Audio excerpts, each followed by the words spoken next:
C'est avec une vive émotion et un ouf de soulagement que nous avons appris par la ministre de la Jeunesse, des Sports et de la Culture le lancement prochain des activités du mémorial musée Le Joola de Ziguinchor.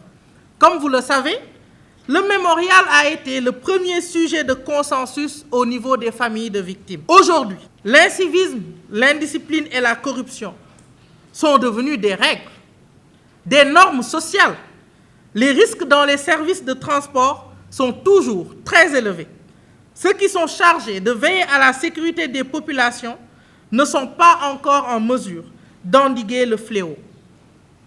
Les événements tragiques sur nos routes, impliquant des véhicules de transport communs, au cours de ces 3 dernières années, sont là pour l'illustrer, signe que les leçons du naufrage de 2002 n'ont toujours pas été tirées. À mesure que le temps passe, l'épave du bateau s'enfonce de plus en plus sous terre. Renflouer le bateau est aussi une question de justice sociale. 20 ans après le naufrage, le bateau n'est toujours pas renfloué, malgré les engagements répétés de l'État à le faire. Est-il possible, un seul instant, de penser que les familles acceptent l'esprit apaisé de laisser leurs proches coincés dans l'épave du bateau, sous prétexte que renflouer créerait de nouveaux traumatismes ou simplement coûterait cher? Il n'est pas juste de ramener le renflouement de l'épave du Joola à une question technique et financière. Que fait-on alors du caractère sacré de toute vie humaine? Ensuite, derrière cette demande des familles de renflouer l'épave, il y a le désir ardent et légitime de connaître toute la vérité sur le naufrage.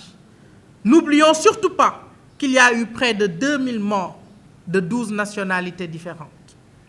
Le comité est convaincu que c'est l'action des associations des familles de victimes, avec le soutien des organisations de la société civile, des organisations des droits de l'homme et des organisations politiques qui fera bouger les choses.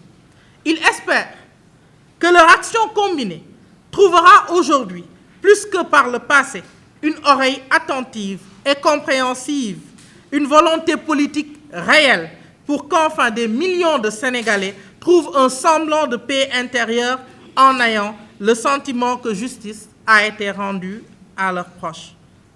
Le comité invite toute la population à se joindre à lui pour faire du 22e anniversaire une journée du souvenir.